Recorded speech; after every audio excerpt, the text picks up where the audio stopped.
Okay, hi guys, it's me, Natalie, again, coming at you live from my bed. Um, so I missed class today, but that's okay. So I'm gonna be talking. I don't really know what you guys talked about in class, so sorry if I overlap. I'm trying my best not to, but I guess I can't really control it.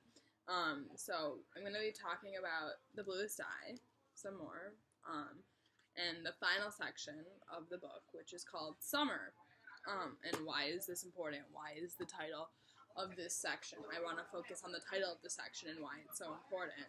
Well, summer in literature usually represents adulthood, romance, fulfillment, and passion.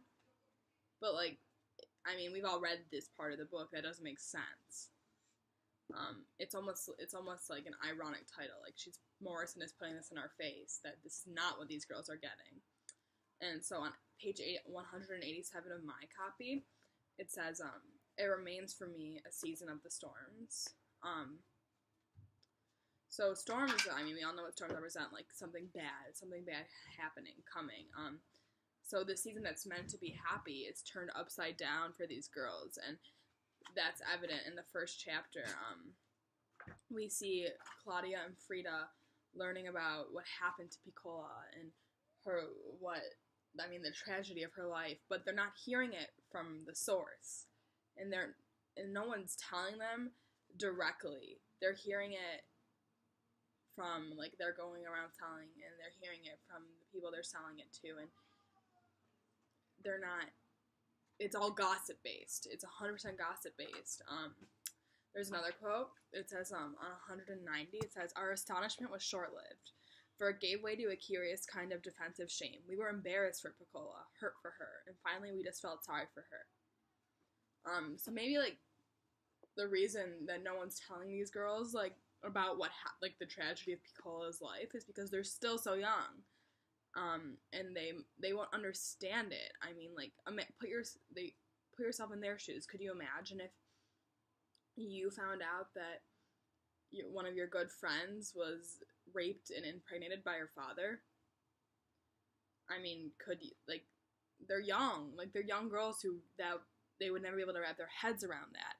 But when they're hearing it, from the adults, because the adults aren't even really trying to shield it because they're talking about it right in front of them. But when they hear it, the adults, they're not in their voice.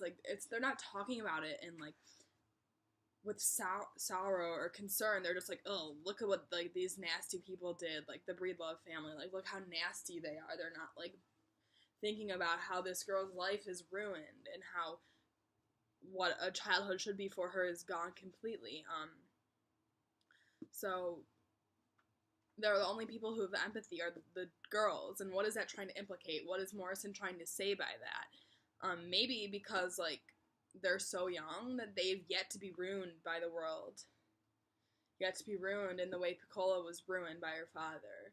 And maybe that's why they can see, why they can feel bad for her. They say, they can feel hurt for her and feel sorry for her. They see things in a more innocent way. They see Piccola as a victim, not a participant. And they're meant to see the good in people because no one, they have no reason not to see the good in Piccola. They know her. She lived in their house. They know her. They know her. All three of the girls, I'm going to go back to what summer represents, and one of the things that summer represents is adulthood. And all three of the girls are almost forced into adulthood. They have no control over this. Obviously, Piccola, she's pregnant with her father's baby. That'll ruin her. That's gonna affect her life. That's not just gonna go away. She'll be forced into adulthood much faster. Her life is, looking at it, from a perspective, her life's over. She's, 11 or 12? Her life's gone. And even, if she loses the baby or doesn't have the baby, she's gonna carry that with her. And Claudia and Frida, they take on the burden of protecting Piccola and her baby in their own, special way. And that lurches them into adulthood. That responsibility for these two innocent people in the world, it lurches them into adulthood. So that's, I guess, the adulthood in summer, but there's no romance, fulfillment, or passion.